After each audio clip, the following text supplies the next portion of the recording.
Bonsoir et bienvenue dans votre édition Pays Catalan. Au sommaire ce soir, la grogne des enseignants du lycée Picasso de Perpignan. Certains mettent en cause un protocole sanitaire impossible à faire appliquer selon eux.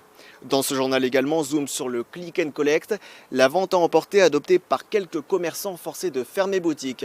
Mais on s'arrête d'abord sur l'ouverture de 2 centres de dépistage du Covid-19, l'un à Toulouse, l'autre à Perpignan. Objectif, faire face à la recrudescence de l'épidémie de Covid-19 dans le département. Dorothée Béraud, Sarah Karama. L'information a circulé aussi vite que le virus, ou presque. Ce local communal réservé au club de rugby s'est transformé en mini-laboratoire. Avec ou sans ordonnance, toute personne peut avoir son test PCR, la méthode la plus fiable, très pratique pour la population. Je me suis décidé à venir pour rassurer mon entourage et me rassurer moi-même, bien sûr. Un centre calqué sur le modèle de celui qui avait ouvert à Cabestany, le premier du genre. Alors pourquoi le choix de Toulouse ? Donc le centre de Toulouse est destiné à remplir la même fonction pour les populations environnantes. On parle de Tuire, on parle de la vallée de la Tête, on parle même d'autres villes plus proches de Perpignan, de Poyestre, etc. Ça m'évite d'aller à Cabestany ou à l'hôpital de Perpignan, Toulouse est beaucoup plus près de Canoës que ces endroits-là. À l'image de la courbe de contamination, celle des demandes de tests ne cesse de grimper. Les 30 laboratoires du département qui, en plus du Covid, doivent assurer leurs activités habituelles sont saturés. D'où la création d'un centre téléphonique pour gérer le flux des demandes. 80 appels par minute, 6 personnes ont été recrutées et formées. Est-ce qu'elle a des symptômes ? D'accord. Donc je vais vous donner un rendez-vous demain matin à 11h40 à Elne. Vous prévenez le collège pour leur expliquer qu'elle a été en contact et qu'elle sera présente une fois que vous aurez les résultats si c'est négatif. Ça n'arrête pas. On a répondu à 267 appels ce matin. C'est comme ça toute la journée, oui, jusqu'à 17h. À Perpignan, un centre situé au parc des expositions vient aussi d'ouvrir, comme à Saint-Estève. Le secteur de la Salanque et celui de la Côte pourraient aussi se doter d'un site spécial Covid.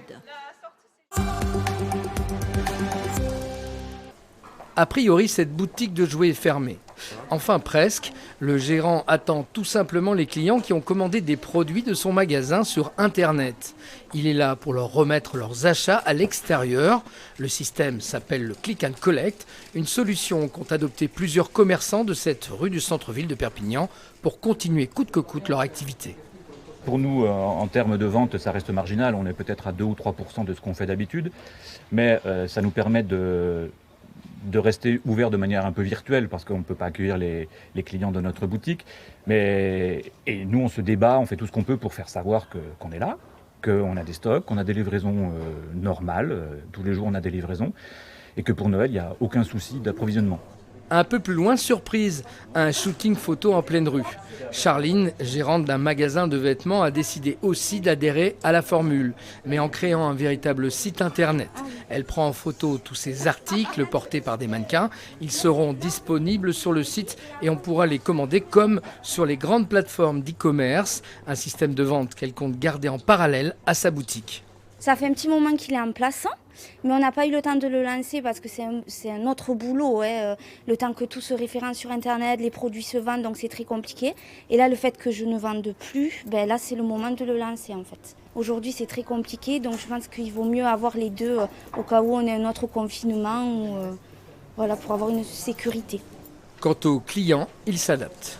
On préfère prendre du click and collect que prendre par exemple sur Amazon. Donc si on peut aider les gens qui sont ici, on préfère. Face à l'incertitude de la fin du confinement avant les fêtes, cette méthode de vente pourrait séduire plus d'un commerçant à Perpignan. Nicolas Ribaud est enseignant au lycée Picasso. Plusieurs de ses collègues exercent avec lui depuis lundi un droit de retrait, faute de pouvoir appliquer correctement le protocole sanitaire. Les élèves sont trop nombreux, la distanciation physique est impossible. On propose que justement il y ait une partie, un groupe qui vienne une semaine, l'autre groupe l'autre semaine, ce qui permettrait d'alléger les effectifs dans les classes, parce qu'on a 36 élèves par classe dans les filières générales. La cantine est aussi un des points noirs de cette rentrée. Avec plus de 1000 élèves qui prennent leur repas au lycée Picasso, aucune distanciation n'est possible. Les parents s'inquiètent de la situation.